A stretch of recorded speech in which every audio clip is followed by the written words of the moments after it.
Hello friend, स्वागत है आप सभी का अपने चैनल आस्क बोर्ड में। तो प्यारे बच्चे, हम लाइव आ चुके हैं। आप लोग एक बार बता दीजिए कि आवाज़ की क्वालिटी, वीडियो की क्वालिटी, सब चीज़ बढ़िया है कि नहीं है। क्योंकि प्यारे बच्चों, आज के क्लास में यानी आज के इस मॉर्निंग में हम लोग प्यारे बच्चों यहाँ पे क्या करने वाले हैं, फिजिक्स का हमारा क्या है, डे 2 है। यानी आज हम लोग क्या करने वाले हैं, चैप्टर 2 का, यानी प्यारे बच्चों कौन सा है, तो स्थिर वैद्युत क्षेत्र तथा यहाँ पे धारिता का प्यारे बच्चों पूरा इसका सब्जेक्टिव और पूरा इसका निचोड़ ऑब्जेक्टिव करने वाले हैं। यानी जिनका तैयारी प्यारे बच्चों नहीं हुआ है ना, तो ये मास्टर कोर्स आप लोग जरूर ज्वाइन कीजिए। ये कोर्स बिल्कुल फ्री है। सुबह में आइए और 5 बजे आप क्लास कीजिए। जिनका तैयारी नहीं हुआ है, ये 40 दिन का अगर आप लोग क्लास कर लेते हैं तो आपका प्यारे बच्चों, हम आपको यहाँ पे बता देते हैं कि आपका 80% जो क्वेश्चन आएगा ना, वो प्यारे बच्चों हमारा पढ़ाया हुआ ये कोर्स से आएगा। तो आपको क्या करना है, ये कोर्स आपको फटाफट से ज्वाइन करना है। सुबह उठना है और 5 बजे आपको फ्री में ये क्लास करना है। जिनका तैयारी नहीं हुआ है ना, तो 80% इसमें से सब्जेक्टिव लड़ेगा, 80% आपका ऑब्जेक्टिव लड़ेगा। आपको बनाना कितना है,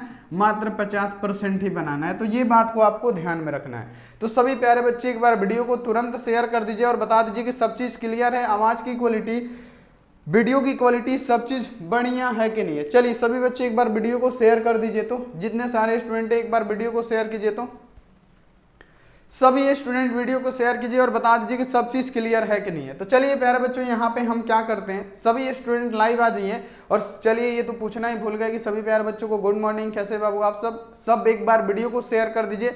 और आप लोग क्या कीजिए प्यारे बच्चों, एक एक क्वेश्चन को नोट करते चलिएगा, क्योंकि ये क्वेश्चन फाइनल बोर्ड परीक्षा का पूछा गया क्वेश्चन रहेगा। तो चलिए, यहाँ पे आप लोग पहली बार आए हैं चैनल पे, तो आप लोग फटाफट से 2 काम कर दीजिए। यहाँ पे आपको करना है चैनल को जल्दी से जल्दी सब्सक्राइब। यहाँ पे क्या करना है, चैनल को सब्सक्राइब करना है, बेल आइकन को प्रेस करके ऑल पे, और लाइक नहीं किए फटाफट से आपको लाइक भी कर देना है। इतना काम कर दीजिए। उसके बाद से प्यारे बच्चों, अगर आप लोग व्हाट्सअप फ्री व्हाट्सअप ग्रुप में नहीं जुड़े हैं, तो ये है मेरा व्हाट्सअप नंबर, देखिएगा यहाँ देखिए 91 35 74 20 24। आप इस पे मैसेज करके प्यारे बच्चों बोलिए कि सर जी हमको ग्रुप में ऐड होना है, हम आपको क्या करेंगे, ग्रुप में ऐड कर देंगे। अगर आप लोग इसका पीडीएफ चाहिए, पेड ग्रुप ज्वाइन करना चाहते हैं, तो आप इस पे कॉल करके प्यारे बच्चों बहुत ही मिनिमम प्राइस में आप लोग इसको ज्वाइन कर सकते हैं। तो चलिए, ये तो बात हो गई। और जितने बच्चे ऑनलाइन टेस्ट नहीं दिए हैं, तो यहाँ पे हम बताएंगे कि ऑनलाइन टेस्ट आपको कैसे देना है। तो सभी प्यारे बच्चे रेडी हो जाइए। रेडी हैं आप सब, एक बार बता दीजिए। तो सभी बच्चे रेडी हैं। और प्यारे बच्चों, ये मास्टर कोर्स मात्र यहाँ पे कितने दिन का, ये डे 2 है फिजिक्स का। डे 1 हमारा हो गया, डे 2 है आज। और ये मास्टर कोर्स यहाँ पे कितना दिन, 40 से 45 दिन का। इसमें आपका पूरा फिजिक्स और केमिस्ट्री पूरा क्लियर, ऑब्जेक्टिव सब्जेक्टिव सब। तो यहाँ पे आपको क्या करना है, ये मास्टर कोर्स आपको पूरा कर लेना है। तो चलिए यहाँ पे शुरू करते हैं प्यारे बच्चों। क्या प्यारे बच्चों, यहाँ पे अब हम शुरू करते हैं प्यारे बच्चों पहले नंबर सब्जेक्टिव क्वेश्चन से, जो आपके एग्जाम के लिए बहुत ही ज्यादा तगड़ा, बहुत ज्यादा महत्वपूर्ण होने वाला है। तो आप सभी स्टूडेंट एक बार बोल दीजिए यस सर जी की क्लास को स्टार्ट कर दीजिए। एक एक सब्जेक्टिव, एक एक ऑब्जेक्टिव आप बता दीजिए जो एग्जाम में पूछा जाता है। तो चलिए यहाँ पे रेडी हो जाइए सभी स्टूडेंट, जितने सारे स्टूडेंट है सब स्टूडेंट रेडी हो जाइए। बहुत बढ़िया। चलिए, तो यहाँ पे हम पहले नंबर क्वेश्चन से स्टार्ट करेंगे। ये क्वेश्चन प्यारे बच्चों 2 से 3 बार पूछा गया है आपके फाइनल एग्जाम में। 2 से 3 बार कब पूछा गया, आपके फाइनल बोर्ड परीक्षा में। देखिए क्वेश्चन है आपके लिए कि वैद्युत विभव क्या होता है। यहाँ पे हम शुरू से करा रहे हैं, तो पढ़ाया भी क्वेश्चन है और प्यारे बच्चों ना पढ़ाया भी क्वेश्चन है। क्वेश्चन नंबर 1 है कि वैद्युत विभव क्या होता है। प्यारे बच्चों समझिएगा, आप लोग पढ़ लिए होंगे, फिर भी समझने की कोशिश कीजिएगा, क्योंकि ये समझना आपके लिए बहुत ज़्यादा जरूरी है। क्योंकि ये मास्टर कोर्स है, इसमें शुरू से पढ़ाया जा रहा है। जिन बच्चों का तैयारी नहीं हुआ है उनके लिए रामबाण होगा। और पैड ग्रुप ज्वाइन नहीं किए, कर लीजिएगा। अगर आप नहीं करना चाहते पैड ग्रुप, तो आप लोग नोट करते चलिएगा। देखिए क्वेश्चन है कि वैद्युत विभव क्या होता है। तो देखिए वैद्युत विभव क्या होता है, विद्युत विभव किसे कहते हैं, तो एकांक धन आवेश को अनंत से वैद्युत क्षेत्र के भीतर किसी बिंदु तक लाने में जितना भी किया गया कार्य होता है, उसे ही हम लोग क्या कहते हैं, वैद्युत विभव कहते हैं। तो यहाँ पे आपको ये याद रखना है कि इलेक्ट्रिकल पोटेंशियल किसे कहा जाता है। तो प्यारे बच्चों यहाँ पे आपको ये याद रखना है कि इलेक्ट्रिकल पोटेंशियल क्या होता है। तो यहाँ देखिए, मान लीजिए ये क्या है, यहाँ पे एक आवेश है Q, और यहाँ पे प्यारे बच्चों क्या है, एक आवेश है जिसका नाम है P। यहाँ पे क्या है, मान लीजिए Q0 आवेश है, कि यहाँ पे भी क्या है प्यारे बच्चों, Q0 आवेश है। और यहाँ पे क्या है प्यारे बच्चों, ये है किसके अंदर, तो ये है प्यारे बच्चों वैद्युत क्षेत्र है।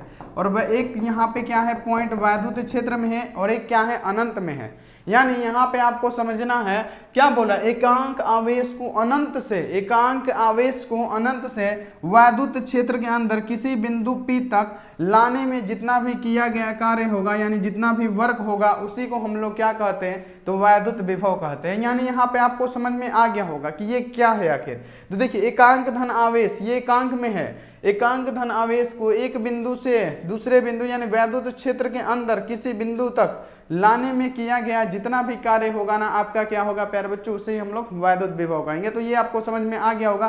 तो ये आप लोग इतना लिख दीजिएगा। उसके बाद से यदि किसी प्रशिक्षण आवेश Q0 को अनंत से वैद्युत क्षेत्र के भीतर किसी Q0 को, देखिए किसी Q0 को आवेश से प्यारे बच्चों क्या अनंत से वैद्युत क्षेत्र के भीतर किसी बिंदु P तक लाने में किया गया कार्य W हो तो उस बिंदु का विद्युत विभव क्या होता है, V = W बटा यहाँ पे क्या होता है V = प्यारे बच्चों यहाँ पे आपको ये बात याद रखना है क्या होता है W बटा Q0 होता है, ये आपको याद रखना है। तो ये प्यारे बच्चों क्वेश्चन याद रखिएगा। यहाँ देखिए इसका एसआई मात्रा की बात करें तो जूल प्रति कूलम्ब होता है इसका एसआई यूनिट। तो ये भी साथ में आपको याद रखना कि इसका एसआई यूनिट क्या होता है, जूल प्रति कूलम्ब होता है। इसे वोल्ट भी कहा जाता है और इसका जो डायमेंशन होता है वो आपको याद रखना कि ml⁻2 T⁻³ और A इनवर्स होता है। तो ये पहला क्वेश्चन जो आपकी बोर्ड परीक्षा के लिए बहुत इंपॉर्टेंट है, ये क्वेश्चन आप लोग याद कर लीजिएगा। समझ में आया प्यारे, बहुत बढ़िया, समझ में आ गया होगा। चलिए दूसरा नंबर क्वेश्चन आपके सामने है, फटाफट से यहाँ पे इसको समझने की कोशिश कीजिए। क्वेश्चन नंबर क्या है प्यारे बच्चों, सेकंड है। समझिएगा कि वैद्युत विभवांतर क्या होता है। तो देखिए वैद्युत विभव और वैद्युत विभवांतर में थोड़ा सा डिफरेंट है। वैद्युत विभव में क्या करते थे कि एकांक धन आवेश को यहाँ पे क्या करते थे, अनंत से वैद्युत क्षेत्र में लाते थे। अनंत से क्या करते थे, वैद्युत क्षेत्र में लाते थे, यानी एक बिंदु से दूसरे बिंदु तक लाते थे, जिसमें एक बिंदु क्या होता था अनंत में होता था और एक बिंदु क्या होता था वैद्युत क्षेत्र में होता था। तो उसे हम लोग क्या होते थे, वैद्युत विभव। लेकिन प्यारे बच्चों यहाँ पे इसको कैसे बनाते हैं, तो यहाँ देखिए एक प्रशिक्षण आवेश को वैद्युत क्षेत्र के भीतर ही, वैद्युत क्षेत्र के भीतर ही एक बिंदु से दूसरे बिंदु तक लाने में जितना भी वर्क होगा उसे ही हम लोग क्या कहेंगे प्यारे बच्चों, वैद्युत विभवांतर कहेंगे। यानी यहाँ पे देख लीजिए एक वैद्युत क्षेत्र है, ध्यान रखिएगा सभी student A to Z student यहाँ पे ध्यान रखेंगे। ये हम बना दिए एक वैद्युत क्षेत्र, ये क्या है वैद्युत क्षेत्र है। तो यहाँ पे देखिए एकांक धन आवेश से किसमें लाना था, तो वैद्युत विभव में। लेकिन यहाँ पे वैद्युत विभवांतर क्या होता है, तो यहाँ पे किसी प्रशिक्षण आवेश के वैद्युत क्षेत्र के भीतर ही, वैद्युत क्षेत्र के भीतर ही, वैद्युत क्षेत्र के भीतर ही एक बिंदु से दूसरे बिंदु तक, ये बिंदु से यहाँ तक लाने में जितना भी कार्य होगा उसे ही हम लोग क्या कहेंगे, वैद्युत विभवांतर कहते हैं। तो यहाँ पे विभव में क्या करते थे, ये वैद्युत क्षेत्र के बाहर था, अनंत से इसको वैद्युत क्षेत्र में लाए। यहाँ पे मान लीजिए Q0 आवेश है और इसको अगर हम यहाँ पे ला रहे हैं, अनंत से वैद्युत क्षेत्र के भीतर ला रहे हैं, उसे हम लोग क्या कहेंगे, किया गया जितना भी कार्य रहेगा उसे वैद्युत विभव कहेंगे। लेकिन प्यारे बच्चों अगर यहाँ पे आपसे ये पूछ दे कि किसी, प्यारे बच्चों यहाँ पे ये पूछ दे कि वैद्युत विभवांतर क्या होता है, तो वैद्युत क्षेत्र के अंदर ही एक बिंदु से अगर दूसरे बिंदु तक लाने में जितना भी किया गया वर्क होगा वही हमारा वैद्युत विभवांतर कहलाएगा। तो ये भी साथ में आपको याद रख लेना है, बहुत इंपॉर्टेंट क्वेश्चन है और आप लोग नोट करते चलिए। चलिए इलेक्ट्रॉन वोल्ट क्या होता है, क्वेश्चन बाबू पूछा गया 2 बार।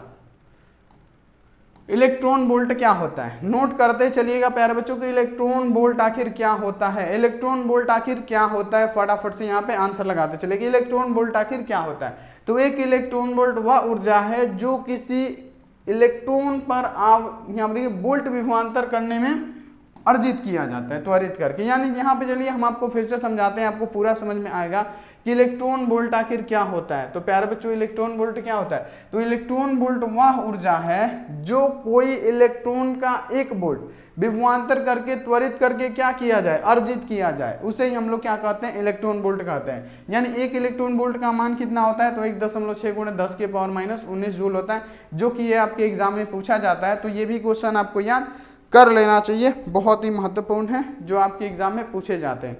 चलिए अगला क्वेश्चन आ जाइए। अगला है कि विभव प्रवणता क्या होता है, क्वेश्चन नंबर 4। सब क्वेश्चन सब्जेक्टिव पढ़ा रहे हैं प्यारे बच्चों, जो आपके एग्जाम में पूछा गया है कि विभव प्रवणता क्या होता है। तो विभव प्रवणता क्या होता है, यहाँ पे आप लोग समझने की कोशिश कीजिएगा कि विभव प्रवणता क्या होता है। तो वैद्युत क्षेत्र में दूरी के सापेक्ष विभव में परिवर्तन की दर को हम लोग क्या कहते हैं, विभव प्रवणता कहते हैं, जिसे हम लोग dV/dx से सूचित करते हैं। यानी यहाँ पे देख लीजिए विद्युत क्षेत्र में, वैद्युत क्षेत्र में यहाँ पे देख लीजिए जितना भी वैद्युत क्षेत्र होगा ना, उसी क्षेत्र में यहाँ पे देखिए दूरी के सापेक्ष अगर विभव में परिवर्तन का दर हो रहा है उसी को हम लोग क्या कहते हैं, विभव, यहाँ पे देखिए प्रवणता कहते हैं। जैसे यहाँ पे क्या हो जाएगा, विभव प्रवणता किसके बराबर होता है, तो dv बटा dx, ये हम आपको पढ़ा चुके हैं, ऑब्जेक्टिव में ये पूछा जाता है। चलिए यहाँ देखिए इसका जो SI मात्रक होता है वोल्ट प्रति मीटर होता है, वोल्ट प्रति मीटर, यहाँ पे आपको याद रखना है कि वोल्ट प्रति मीटर होता है, या इसे हम लोग न्यूटन प्रति कूलम भी कह सकते हैं, इसे हम लोग न्यूटन प्रति कूलम भी कह सकते हैं। यहाँ देखिए यह एक क्या होता है, सदिश राशि होता है जिसका जो प्यारे बच्चों दिशा होता है वो निम्न विभव से उच्च विभव की ओर होता है। तो ऐसे ऐसे लिखना है, इसमें कई प्रकार के आपके ऑब्जेक्टिव भी शामिल है, सब्जेक्टिव भी शामिल है, तो ये आपको ध्यान में रखना है। चलिए बहुत बढ़िया, चलिए सभी स्टूडेंट एकदम मस्त जवाब दे रहे, इसी प्रकार आप लोग जवाब देते चलिए। अगला यहाँ पे आ जाइए, समविभवी पृष्ठ क्या है, पूछा गया है कि समविभवी पृष्ठ क्या है। समविभवी पृष्ठ क्या होता है यहाँ पे आपको हम समझाएंगे आज, और आपको पूरा समझ में आएगा। क्वेश्चन नंबर 5 है सब्जेक्टिव का, यहाँ पे आपको ध्यान रखना है। क्वेश्चन नंबर 5 है कि समविभवी पृष्ठ क्या होता है। समविभवी पृष्ठ, समविभव यानी क्या हो, हर जगह विभव क्या हो, समान हो, एक ऐसा पृष्ठ जिसके यहाँ देखिए जिसके सभी बिंदुओं पर विद्युत का प्यारे बच्चों क्या हो, विद्युत विभव समान हो, समविभवी पृष्ठ कहते हैं। यानी यहाँ देखिए एक ऐसा पृष्ठ, यहाँ पे समान, देखिएगा पहले डिफिनेशन देख लेते हैं। वैद्युत क्षेत्र में स्थित एक ऐसा पृष्ठ जिसके सभी बिंदुओं पर विद्युत विभव क्या हो, एक समान हो, सभी बिंदुओं पर क्या हो, वैद्युत विभव एक समान हो, उसे ही हम लोग समविभवी पृष्ठ कहते हैं। समविभवी पृष्ठ एक बिंदु से दूसरे बिंदु तक किसी आवेश को ले जाने में कोई कार्य नहीं होता है, कार्य इसका 0 होता है, तो ये भी साथ में आपको याद रखना है। चलिए यहाँ पे हम आपको बता रहे हैं कि हम देखिए वैद्युत क्षेत्र में स्थित एक ऐसा पृष्ठ जिसके सभी बिंदुओं पर क्या हो प्यारे बच्चों, विभव समान हो, सभी बिंदु पे क्या होगा आपका, विभव समान होगा, सभी बिंदु पे क्या है, विभव समान है, तो यहाँ पे इसे ही हम लोग क्या कहेंगे, समविभवी पृष्ठ कहेंगे। जिसके प्रत्येक बिंदु पे क्या हो, विभव समान हो, जिसके प्रत्येक बिंदु पे क्या हो, विभव समान हो, उसे हम लोग क्या कहेंगे, उसे ही हम लोग समविभवी पृष्ठ कहते हैं। तो ये भी साथ में आपको याद हो गया होगा।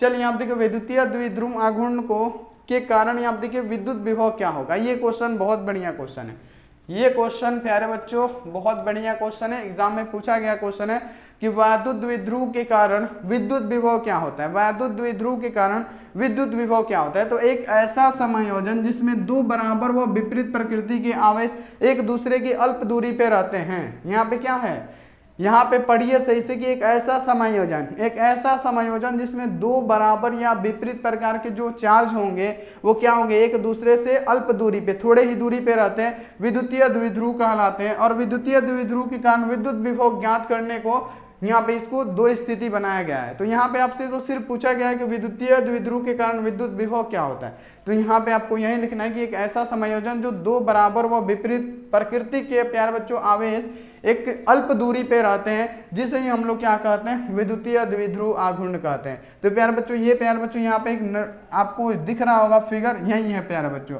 तो ये आपको याद कर लेना है।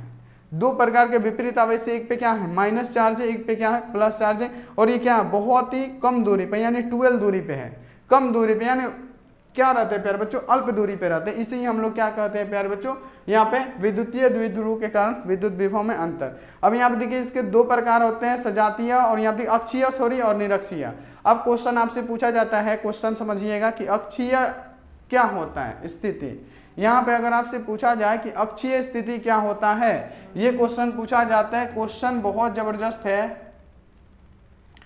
चलिए क्वेश्चन जबरदस्त है कि अक्षीय स्थिति क्या होता है, निरक्षीय स्थिति क्या होता है, ये क्वेश्चन बार बार आता है। तो आपको लिखना है कि जब कोई बिंदु जिस पर वैद्युत क्षेत्र की तीव्रता ज्ञात करनी होती है, जब कोई बिंदु जिस पर वैद्युत क्षेत्र की तीव्रता आपको ज्ञात करनी होती है, तो बढ़ाए गए यहाँ देखिए ध्रुवीय अक्ष पर उपस्थित होता है, तो इस बिंदु को हम लोग क्या करते हैं, ध्रुवण के सापेक्ष अक्षीय स्थिति में इसको कहा जाता है। तो यहाँ पे आपको इसको भी साथ में याद रखना है कि अक्षीय स्थिति क्या होता है, तो जब कोई बिंदु जिस पर विद्युत क्षेत्र की तीव्रता ज्ञात करनी होती है बढ़ाए गए द्विध्रुव अक्ष पर उपस्थित होते हैं, तो इस बिंदु को विद्युत द्विध्रुव सापेक्ष यहाँ देखिए अक्षीय स्थिति कहा जाता है। तो यहाँ पे आपको अक्षीय स्थिति के बारे में लिखना है। चलिए आप देखिए निरक्षीय स्थिति पूछा जाता है कि अक्षीय और निरक्षीय स्थिति क्या है, अंतर लिखे। तो आपको अक्षीय तो बता दिए, निरक्षीय में क्या लिखना है कि जब कोई बिंदु जिस पर वैद्युत क्षेत्र की तीव्रता ज्ञात करनी होता है, ऐसा बिंदु जिस पर वैद्युत क्षेत्र की तीव्रता आपको ज्ञात करनी होती है, द्विध्रुव के लंब अर्ध यहाँ पे क्या होता है, ये समद्विभाजक पर क्या होता है, उपस्थित होता है। तो इसी बिंदु को हम लोग ध्रुवित करके सापेक्षित करके निरक्षीय स्थिति में रहते हैं, उसी को ही हम लोग क्या कहते हैं प्यारे बच्चों, उसका निरक्षीय स्थिति कहते हैं। तो ये भी साथ में आपको याद करते चलना है। अगला यहाँ पे आज ये क्वेश्चन, धारिता किसे कहते हैं, सबसे ज्यादा बार 3 बार ये क्वेश्चन पूछा गया है। तो यहाँ पे आपको ध्यान रखना है, सब्जेक्टिव नंबर 9 है कि धारिता किसे कहा जाता है। फटाफट से आंसर लगाएं, धारिता किसे कहा जाता है। पहले यहाँ पे आंसर बता दीजिए, धारिता किसे कहते हैं। तो देखिए, किसी चालक को दिए गए आवेश तथा उसमें विभव में होने वाली वृद्धि के अनुपात को उस चालक की विद्युत धारिता कहते हैं। चलिए, कितना जबरदस्त डिफिनेशन है कि किसी चालक को दिए गए आवेश तथा उसके विभव में होने वाली वृद्धि के दर को हम लोग क्या कहते हैं प्यारे बच्चों, दर मतलब होता है अनुपात। तो यहाँ देखिए, उसी के दर को हम लोग क्या कहते हैं, विद्युत धारिता कहते हैं। तो यहाँ पे आपको ये लिख देना है, यदि किसी चालक में दिया गया आवेश Q है तथा विभव में होने वाली वृद्धि V हो, तो इसका मात्रक क्या बनता है, इसका मात्रक बनता है प्यारे बच्चों यहाँ पे कूलम प्रति वोल्ट। और इसे किससे प्रदर्शित किया जाता है, तो धारिता को कभी भी प्यारे F से प्रदर्शित किया जाता है। तो यहाँ पे क्या हो जाएगा, Q समानुपाती ये क्या हो जाएगा, V के क्या हो जाएगा, Q समानुपाती V हो जाएगा। समानुपाती हटेगा, इक्वल टू लगेगा और यहाँ पे एक कांस्टेंट आ जाता है, तो यहाँ पे एक C कांस्टेंट लगा दीजिए। यानी यहाँ पे क्या हो जाएगा, विद्युत धारिता का मतलब क्या होगा, C इक्वल टू क्यू भी, यहाँ पे क्या हो जाएगा, C भी हो जाएगा। तो यहाँ पे आपको याद कर लेना है। तो ये भी क्वेश्चन यहाँ पे आपको याद कर लेना है। C इक्वल टू क्या हो जाएगा, यहाँ पे ऐसे निकालना चाहे तो आप लोग यहाँ पे निकाल सकते हैं। C इक्वल टू क्या हो जाएगा, Q अपॉन V हो जाएगा। ये भी प्यारे बच्चों पूछा जाता है, नहीं तो Q इक्वल टू क्या हो जाएगा, C भी हो जाएगा। तो ये भी साथ में आपको याद करते चलना है। अगला यहाँ पे आज वांडीगणित जनित्र क्या है। वांडीगणाफ जनित्र क्या है, बहुत जबरदस्त क्वेश्चन है जो आपके एग्जाम में पूछा जाता है। 5 नंबर का ये क्वेश्चन है। यहाँ पे समझिएगा कि वांडीगणाफ जनित्र क्या है। तो प्यारे बच्चों, वांडीगणाफ जनित्र क्या है, तो वैज्ञानिक वांडीगणाफ ने सन 1931 में एक ऐसा विद्युत जनित्र का आविष्कार किया जिसमें प्यारे बच्चों क्या, जिसकी सहायता से अति उच्च वोल्ट, यानी क्या, वांडीगणाफ जनित्र एक ऐसी युक्ति है जिससे हम लोग कई लाख वोल्ट का विभवांतर उत्पन्न कर सकते हैं। कितना, लगभग 10 लाख वोल्ट का विभवांतर हम लोग उत्पन्न कर सकते हैं। उसे ही हम लोग क्या कहते हैं प्यारे बच्चों, वांडीगणाफ जनित्र कहते हैं। वांडीगणाफ जनित्र किसे कहते हैं, एक ऐसी युक्ति जिससे हम लोग कई लाख वोल्ट का विभवांतर उत्पन्न कर सकते हैं, उसे ही हम लोग कहते हैं वांडीगणाफ जनित्र। तो ये साथ में आपको याद रखना है। इसको किसने बनाया था प्यारे बच्चों, वांडीगणाफ ने बनाया था 1931 में। तो ये भी क्वेश्चन पूछा जा सकता है। तो यहाँ पे आप लोग इसको याद कर लीजिएगा, उसे ही हम लोग वांडीगणाफ जनित्र कहते हैं। चलिए, यहाँ पे अब इसका पूछा जाता है कि सिद्धांत क्या होता है, वांडीगणाफ जनित्र क्या है, इसके सिद्धांत को लिखे। बार बार 5 नंबर का ये क्वेश्चन आता है कि वांडीगणाफ जनित्र क्या होते हैं, इसके सिद्धांतों को लिखे। पहला सिद्धांत कि किसी खोखले चालक को दिया गया संपूर्ण आवेश केवल उसके बाहरी पृष्ठ पर संपूर्ण रूप से उपस्थित रहता है तथा एक समान रूप से वितरित रहता है। देखिए, यहाँ पे कहने का मतलब है कि किसी खोखले चालक को दिया गया संपूर्ण आवेश, ये कोई खोखला चालक है, इस पे दिया गया संपूर्ण आवेश बाहरी पृष्ठ के संपूर्ण पे ही उपस्थित रहता है। बाहरी, यहाँ पे हम मान लीजिए आवेश देते हैं तो ये क्या हो जाएगा, पूरे इस पे क्या हो जाएगा, फैल जाएगा। कहने का मतलब यही है कि अगर हम लोग ऊपर से आवेश देंगे तो क्या होगा, एकदम समान फैलेगा हर जगह। इसके पृष्ठ पे, इसके सतह पे क्या होगा, समान फैलेगा। यानी कहने का मतलब किसी खोखले चालक को दिया गया संपूर्ण आवेश केवल उसके बाहरी पृष्ठ पर उपस्थित रहते हैं। यानी यहाँ पे हम आवेश दे रहे हैं तो ये बाहरी पृष्ठ पूरा पे रहेगा। तो ये पहला इनका क्या है, सिद्धांत है। यहाँ पे दूसरा सिद्धांत समझिएगा, आपके लिए बहुत इंपॉर्टेंट है ये सिद्धांत। दूसरा सिद्धांत आपका है कि किसी आवेशित चालक से वायु में विद्युत विसर्जित उनके नुकीले सिरे पे सबसे ज्यादा होती है या नुकीले सिरे द्वारा होती है। यानी कहने का मतलब यहाँ पे क्या हो गया कि किसी आवेशित चालक से वायु में विद्युत विसर्जन, वायु में विद्युत विसर्जन उनके नुकीले सिरे के द्वारा अधिक होता है। यानी क्या, यहाँ पे देखिए, अगर यहाँ पे चालक हमारा कैसा है, ऐसा है, यहाँ पे गोल है, यहाँ पे क्या आ रहा है, 1 मिनट बना रहे सही से, यहाँ पे देखिए ऐसा है। तो यहाँ पे अब बोला जा रहा है कि इनके नुकीले सिरे पे क्या होगा, सबसे ज्यादा होगा। तो यहाँ पे प्यारे बच्चों जैसे ही हम आवेश देंगे तो यहाँ पे कम आएगा, कम आएगा, कम आएगा, यहाँ पे क्या होगा, कम कम रहेगा, कम कम रहेगा। लेकिन प्यारे बच्चों जितना नुकीला सिरा होगा ना, इस पे ज्यादा होने लगेगा। देखिए यहाँ पे कितना ज्यादा होने लगा। ये नुकीले सिरे पे क्या होगा, सबसे ज्यादा आवेश रहता है, सबसे ज्यादा प्यारे बच्चों किस पे आवेश रहेगा, तो ये नुकीले सिरे पे रहेगा। यानी कहने का मतलब प्यारे बच्चों देखिए इधर कम है लेकिन इधर क्या है, ज्यादा है। कहने का मतलब प्यारे बच्चों किसी आवेशित चालक से वायु में विद्युत विसर्जन उनके नुकीले सिरे के द्वारा क्या होता है प्यारे बच्चों, सबसे ज्यादा होता है। यानी ये सबसे ज्यादा होगा। यानी यहाँ पे आवेश दीजिएगा तो इधर कम रहेगा लेकिन नुकीले सिरे पे क्या करेगा, सबसे ज्यादा होता है। यही इसका सिद्धांत होता है। तो आपको समझा दिए, आप लोग इसको लिख दीजिएगा। आप पूछा जाता है कि इसका कार्यविधि क्या है, तो यहाँ पे इसका फिगर समझ लीजिएगा। कार्यविधि में कुछ नहीं लिखना रहता है, यहाँ पे बस आपको लिख देना है कि एक मोटर है पृथ्वी से यहाँ पे कनेक्ट कर दिया जाता है। ये फिगर बनाने का सीख लीजिए और यहाँ पे आप लोग इसको लिख दीजिएगा। जैसे मान लीजिए आप जनित्र में धातु का एक बड़ा गोला एस होता है जो चालक पदार्थ को छोड़कर ए और बी जोड़ा जाता है। इसमें रबड़ की एक बिना सिर वाली बेल्ट होती है। प्यारे बच्चों ये सब ऐसे ही लिख दीजिएगा, इसको स्क्रीनशॉट लेके लिख दीजिएगा। ये आप लोग फिगर को समझ लीजिएगा, आप यहाँ पे जाके लिख सकते हैं। तो ये 5 नंबर का क्वेश्चन था, तो आप लोग इसको फटाफट से नोट कर लीजिए। चलिए फटाफट नोट कीजिए, जल्दी जल्दी नोट कीजिए प्यारे बच्चों, बहुत बढ़िया। चलिए अगला यहाँ पे आ जाइए कि संधारित्रों का संयोजन क्या होता है। बहुत बढ़िया क्वेश्चन है, क्वेश्चन नंबर 11। यहाँ देखिए नोट करते चलिए कि संधारित्रों का संयोजन क्या होता है। तो अपने प्रयोग में यहाँ देखिए धारिता के परिवर्तन करने के लिए 2 या 2 से अधिक संधारित्रों को एक साथ जोड़ना पड़ता है, उसे संधारित्रों का संयोजन कहा जाता है। और ये संयोजन कितने प्रकार का होता है, तो प्यारे बच्चों 2 प्रकार का होता है। पहला होता है संधारित्रों का श्रेणी क्रम समायोजन और दूसरा होता है संधारित्रों का समानांतर क्रम समायोजन। तो ये प्यारे बच्चों यहाँ पे ये जो क्वेश्चन है ये पूछा जाता है कि संधारित्रों का श्रेणी क्रम समायोजन क्या है और संधारित्रों का समानांतर क्रम समायोजन क्या है। ये सब क्वेश्चन है प्यारे बच्चों जो एग्जाम में पूछा गया है। तो यहाँ पे संधारित्रों का श्रेणी क्रम समायोजन क्या होता है, तो देखिए संधारित्रों के श्रेणी क्रम समायोजन में पहले संधारित्र क्या है, पहला संधारित्र, दूसरा ये हो गया, तीसरा ये हो गया, समझिएगा। तो संधारित्रों का श्रेणी क्रम समायोजन में क्या होता है, संधारित्रों के पहले प्लेट को नहीं, संधारित्र पहले संधारित्र के या दूसरा प्लेट है, ये पहला प्लेट हो गया या दूसरा, तो पहले यहाँ देखिए पहले संधारित्र के दूसरे प्लेट को दूसरे संधारित्र के ये पहला प्लेट है इससे ज्वाइंट कर दिया जाता है, जबकि दूसरे संधारित्र को दूसरे प्लेट को तीसरे संधारित्र के पहले प्लेट से ज्वाइन कर दिया जाता है। तो इस प्रकार के प्यारे बच्चों समायोजन को ही हम लोग क्या बोलते हैं, संधारित्रों का श्रेणी क्रम समायोजन बोलते हैं। तो ये आपको स्पष्ट समझ में आ गया होगा, एग्जाम में आएगा तो आप लोग ऐसे ही लिख सकते हैं फटाफट से इसको कि संधारित्रों का श्रेणी क्रम समायोजन या संधारित्रों का समानांतर क्रम समायोजन क्या होता है। तो श्रेणी क्रम समायोजन में लिखना है कि जो संधारित्र है आपका 3, 4 भी हो सकता है। मान लीजिए यहाँ पे एक और संधारित्र लग गया, यहाँ पे अनंत हो सकता है संधारित्र। तो देखिए प्यारे बच्चों ये पहला, दूसरा, तीसरा, ये क्या हो गया, चौथा हो गया। तो देखिए यहाँ पे संधारित्रों के यहाँ पे श्रेणी क्रम समायोजन में क्या होता है, पहले संधारित्र के दूसरा प्लेट, दो को प्लेट इस समय दूसरे प्लेट को तीसरे संधारित्र के पहले प्लेट से ज्वाइंट कर दिया जाता है, जबकि यहाँ आप देख लीजिए दूसरे संधारित्र के पहले प्लेट को दूसरे संधारित्र को दूसरे प्लेट से तीसरे के पहले से ज्वाइंट कर दिया जाता है और तीसरे के प्यारे बच्चों दूसरे प्लेट को चौथे के पहले प्लेट से ज्वाइंट कर दिया जाए। तो इसे हम लोग क्या कहेंगे प्यारे बच्चों, यहाँ पे क्या, संधारित्रों का श्रेणी क्रम समायोजन। जैसे देखिए इस संयोजन में धारिता को इस प्रकार व्यक्त किया जाता है कि पहले संधारित्र के दूसरे प्लेट को दूसरे संधारित्र के पहले प्लेटों के साथ जोड़ दिया जाता है तथा दूसरे संधारित्र को दूसरे प्लेट को तीसरे संधारित्र के पहले प्लेटों के साथ जोड़ दिया जाता है। तो इसे ही हम लोग कहते हैं प्यारे बच्चों, याद रखिएगा, श्रेणी क्रम समायोजन। अगला यहाँ पे आ जाइए समानांतर क्रम समायोजन क्या होता है। प्यारे बच्चों ये बात मानिए कि अगर ये कोर्स आप लोग कर लेते हैं ना तो एक भी क्वेश्चन आपके एग्जाम में ना सब्जेक्टिव छूटेगा ना ऑब्जेक्टिव छूटेगा। तो ये आपको ध्यान में रखना है, फटाफट आपको करते चलना है। बहुत बढ़िया, चले जितना जल्दी हो सके फटाफट समझिए।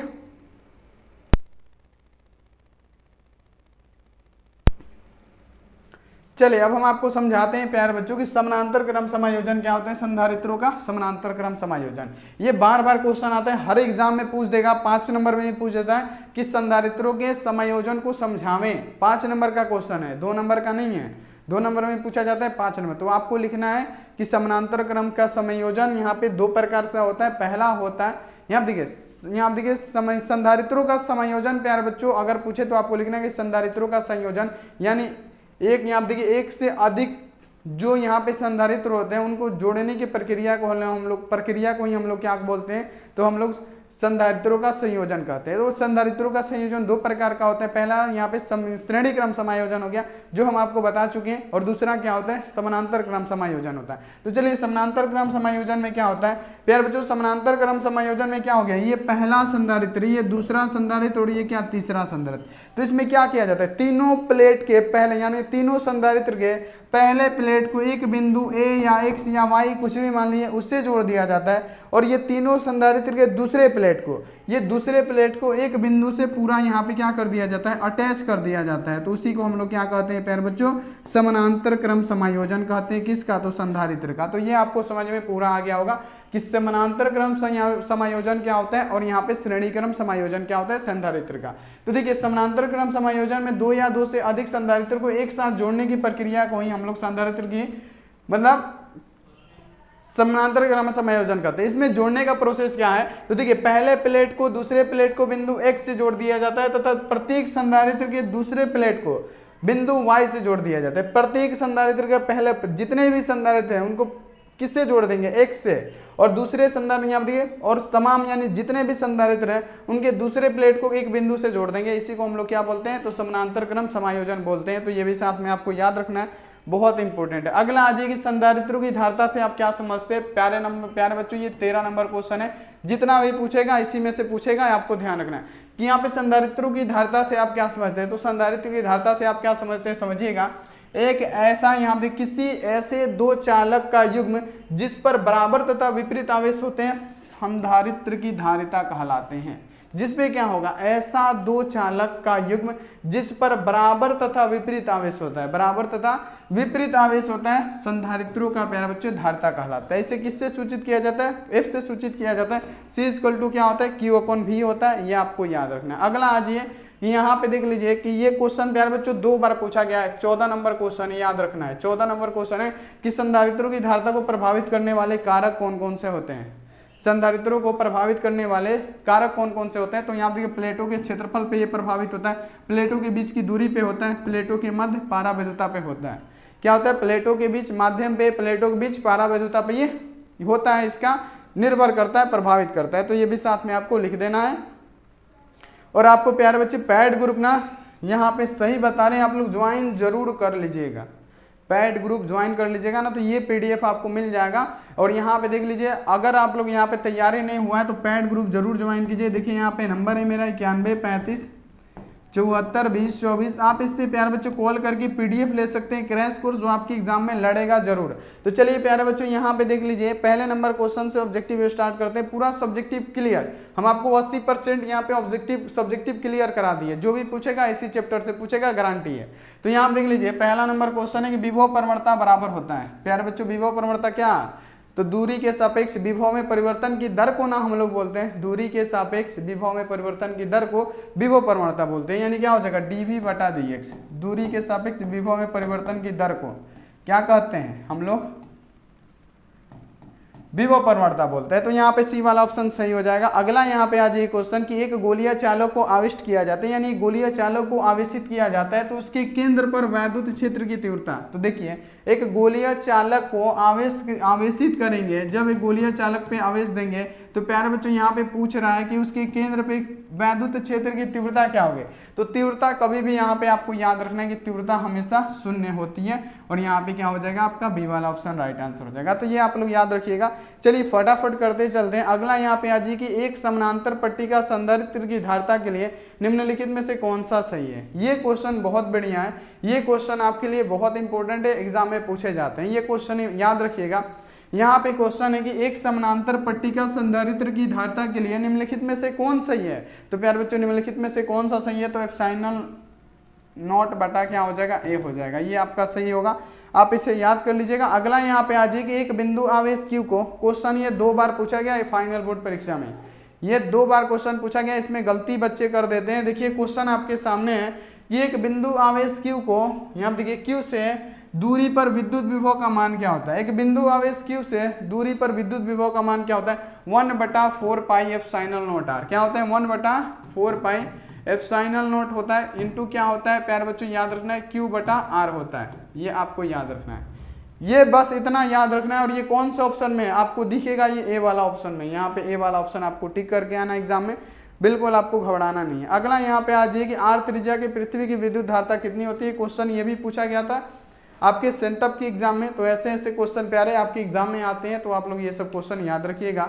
देखिए क्वेश्चन है कि आर त्रिज्या की पृथ्वी की विद्युत धारता कितनी होती है। तो आर त्रिज्या की पृथ्वी की विद्युत धारता होती है 4πε0 होता है, यानी हमारा क्या हो जाएगा, बी वाला ऑप्शन सही होगा।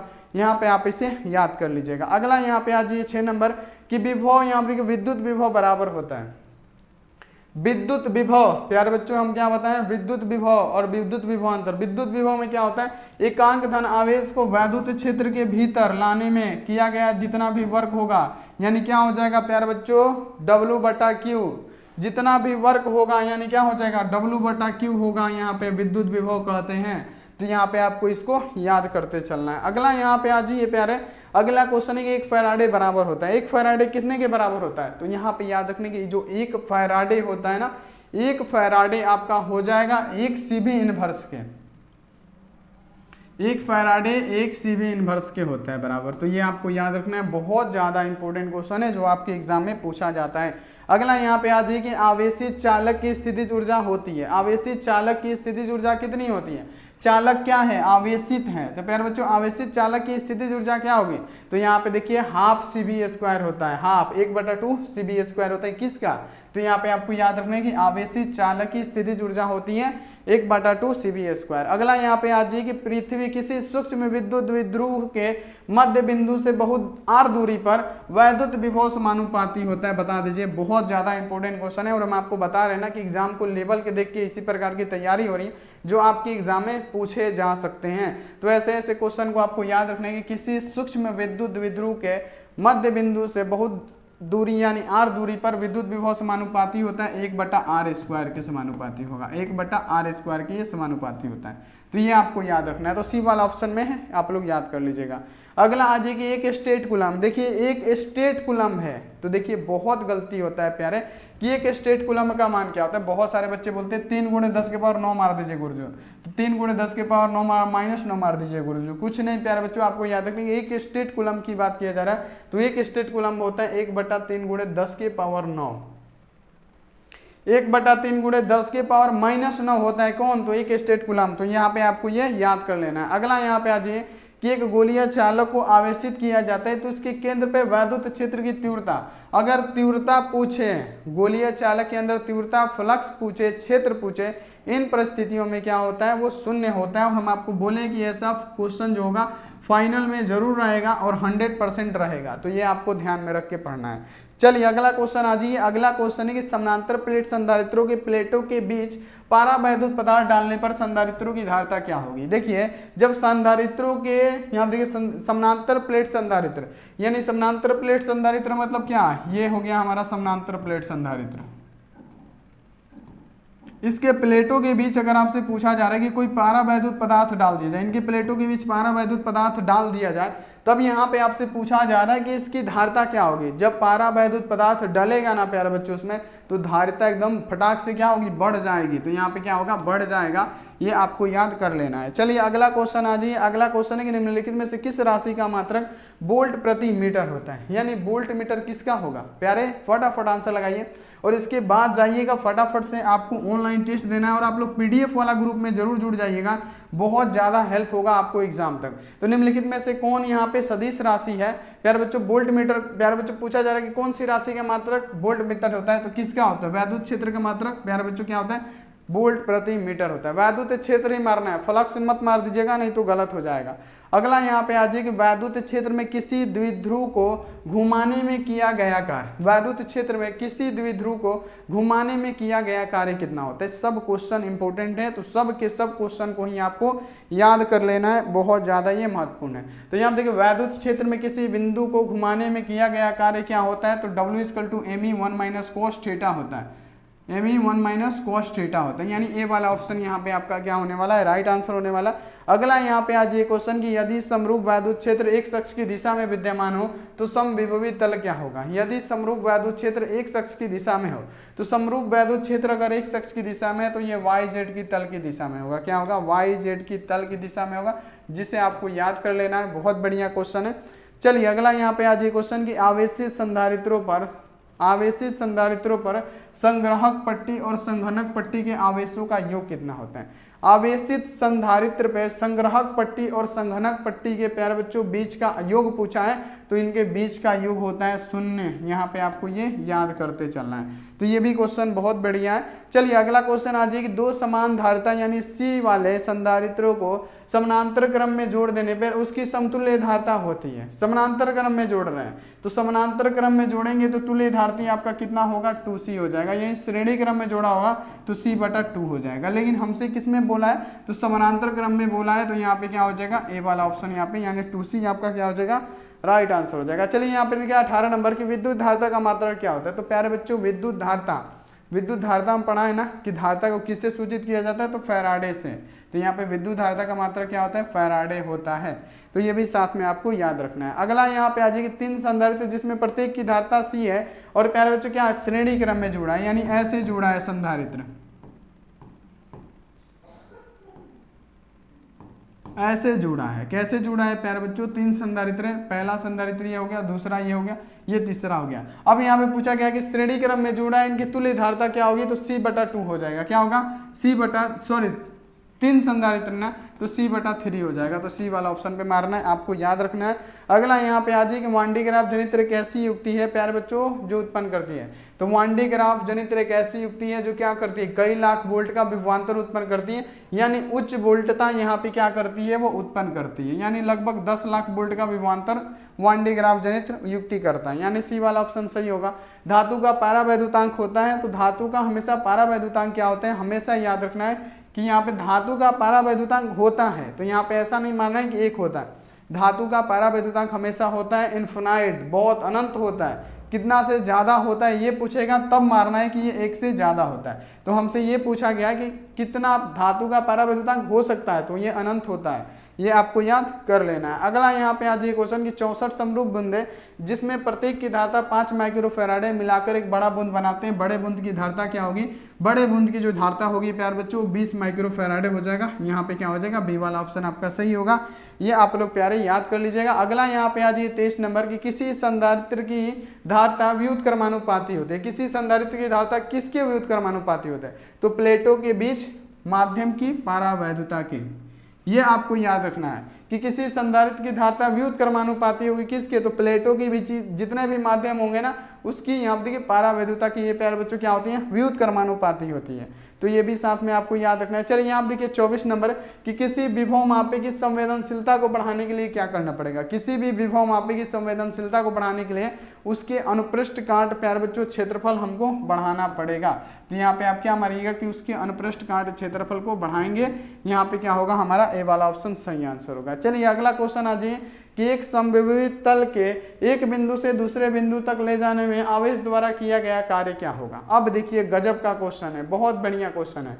अब यहाँ पे 25 का आप लोग राइट आंसर फटाफट से बता दीजिए। तो देखते हैं कौन सा बच्चा मेरा शेर बता देता है फटाफट। चलिए एक समविभव तल को एक बिंदु से दूसरे बिंदु तक लाने में आवेश द्वारा किया गया कार्य, आपको याद रखना है कि आवेश द्वारा किया गया कार्य 0 होता है, तो 0 पे आपको मार देना है। अगला यहाँ पे आ जाए कि यदि एक प्रोटॉन और एक प्रोटॉन नजदीक आ रहे हैं तब पूछा जा रहा है कि निकाय की स्थितिज ऊर्जा क्या होगी। अब यहाँ आप देखिए इलेक्ट्रॉन आएगा प्यारे बच्चों क्या होगा, बढ़ेगा, इलेक्ट्रॉन प्रोटॉन आएगा घटेगा। लेकिन प्यारे बच्चों यहाँ पे क्वेश्चन है कि प्रोटॉन आ रहा है तब क्या होगा प्यारे बच्चों, निकाय की स्थितिज ऊर्जा बढ़ेगी। तो यहाँ पे आपको ये याद कर लेना है। चलिए अगला क्वेश्चन आ जाइए।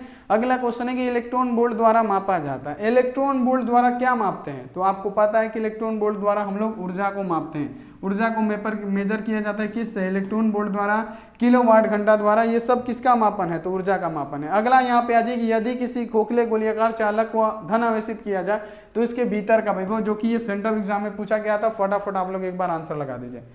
जितने सारे स्टूडेंट हैं ना फटाफट इसका आंसर लगाने की कोशिश कीजिए।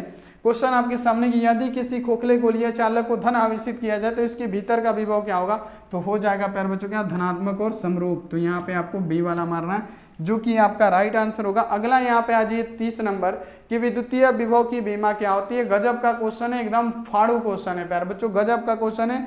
ये क्वेश्चन आपके एग्जाम में पूछा जाता है। क्वेश्चन एग्जाम में पूछा जाता है कि विद्युतीय विभव की विमा क्या होती है, तो होता है ml के पावर 2, यहाँ पर देखिए ml के पावर 2 t के पावर -3 और a इनवर्स होता है, तो ये भी साथ में आपको याद रखना है। अगला यहाँ पे आ जाइए कि किसी विद्युतीय द्विध्रुव को एक समान या एक समरूप विद्युतीय क्षेत्र में रखा गया हो तो उस पर यहाँ देखिए परिणामी विद्युत वाहक बल क्या होगा। यहाँ पे ये क्वेश्चन पढ़िए कि किसी विद्युत यहाँ देखिए किसी द्विध्रुव को एक समरूप विद्युतीय क्षेत्र में रखा गया हो तो उस पर परिणामी विद्युत बल क्या होगा, तो उस पर परिणामी विद्युत बल हमेशा क्या होता है, शून्य होता है। ये आपको याद कर लेना है। तो यहाँ पे ए वाला ऑप्शन आपका सही होने वाला। अगला यहाँ पे आ जाए किसी चालक के विद्युत धारिता का व्यंजक क्या होता है, तो किसी चालक का विद्युत धारिता का व्यंजक हो जाएगा C=Q/V। कहाँ पे है, Q/V यहाँ पे है। C= क्या होता है, Q/V होता है। ये आपको याद कर लेना है, ए वाला ऑप्शन सही होगा। अगला आ जाए किसी संधारित्र की धारिता का मात्रक क्या होता है, तो किसी भी संधारित्र की धारिता को हम लोग किससे मेजर करते हैं, फैराडे से, तो सी वाला ऑप्शन आपका राइट आंसर हो जाएगा। अगला यहाँ पे आ जाएगी श्रेणी क्रम के यहाँ देखिए संधारित्रों के श्रेणी क्रम समायोजन में जो राशि प्रत्येक संधारित्र के लिए समान रहती है, तो श्रेणी क्रम है तो आवेश समान रहेगा, समानांतर क्रम है तो विभवांतर समान रहेगा। तो चलिए यहाँ पे विभवांतर समान इसमें रहेगा कि संधारित्रों के समानांतर क्रम समायोजन में जो राशि प्रत्येक संधारित्रों के लिए समान होती है विभवांतर समान होता है, तो ये आपको याद रखना है। तो चलिए प्यारे बच्चों यहाँ पे देखिए चैप्टर 2 का भी कहानी खत्म कर दी है। अब जो भी क्वेश्चन पूछेगा ना आपकी फाइनल बोर्ड परीक्षा में तो यहीं से क्वेश्चन पूछेगा प्यारे बच्चों, यहीं से क्वेश्चन पूछेगा। 80% सब्जेक्टिव लड़ने वाला है, 80% आपका ऑब्जेक्टिव लड़ने वाला है। ये पूरा आप लोग करते चलिए। 45 दिन का मास्टर कोर्स है प्यारे बच्चों उम्मीद बैच में, तो ये 45 दिन आप सुबह में डेली आके क्लास कीजिए। 100% आपका पूरा क्लियर हो जाने वाला है। फिजिक्स और केमिस्ट्री ये आपके लिए प्यारे बच्चों रामबाण है, आपके लिए एक वरदान है। तो चलिए प्यारे बच्चों फ्री में ये हो रहा है, लेकिन पीडीएफ के लिए पैसा लगता है, तो आप लोग पेड ग्रुप में जरूर ज्वाइन कर लीजिएगा। और चलिए यहाँ पे लाइक नहीं किए प्यारे बच्चों, एक बार लाइक कर दीजिए। इतना मेहनत की बात है तो लाइक तो आपको करना ही पड़ेगा। लाइक करके चैनल को फटाफट से सब्सक्राइब कर दीजिए, और सब्सक्राइब करने के बाद से बेल आइकन को प्रेस करके ऑल पे और व्हाट्सअप ग्रुप में प्यारे बच्चों जुड़ जाइएगा। व्हाट्सअप ग्रुप फ्री है, और पेड वाला ग्रुप में जुड़ने के लिए आप लोग कॉल कर लीजिएगा 91 35 74 20 24। तो यहाँ पे आप लोग इस पे कॉल कर लीजिएगा। तो चलिए यहाँ पे बता देते कि ऑनलाइन टेस्ट कहाँ पे हो रहा है, कैसे देना है आपको ऑनलाइन टेस्ट। तो चलिए सबसे पहले आपको क्या करना है, अपने फ़ोन में गूगल या क्रोम को ओपन करना है। जैसे ही आप लोग फोन में अपने गूगल या क्रोम को ओपन कीजिएगा, सर्च बार दिखेगा, लिखना है आपको आस्क बोर्ड। जैसे ही आप लोग आस्क बोर्ड लिखिएगा, यहाँ पे आस्क बोर्ड लिखा हुआ आएगा, क्लिक करना है। जैसे ही आप इस पर एक बार क्लिक कीजिएगा प्यारे बच्चों, ऑनलाइन टेस्ट आपका यहीं पे दिखेगा। यहीं पे आपको ऑनलाइन टेस्ट दिखेगा। आपको क्या करना है, आपको इसी पे प्यारे बच्चे क्लिक करना है। जैसे ही आप सब इस पे क्लिक कीजिएगा, आपके सामने यहाँ पे ऐसा खुल जाएगा। आपको नीचे आना है, नीचे आके प्यारे बच्चों स्टार्ट का बटन है, स्टार्ट के बटन पे क्लिक कीजिए। नाम पूछेगा, नाम डाल दीजिए। यहाँ पे आपको अपना नाम डालना पड़ेगा तभी रिजल्ट बनेगा। आप यहाँ पे अपना नाम डाल के नेक्स्ट कर दीजिएगा। देखिए आपका टेस्ट क्या हो गया, स्टार्ट हो गया। तो इसी प्रकार आप लोग आके ऑनलाइन टेस्ट दे सकते हैं। तो चलिए प्यारे बच्चों मिलते हैं ऐसी अगली क्लास में। तब तक आप अपना ध्यान रखिए, मन लगा के पढ़ाई कीजिए। Take care and bye.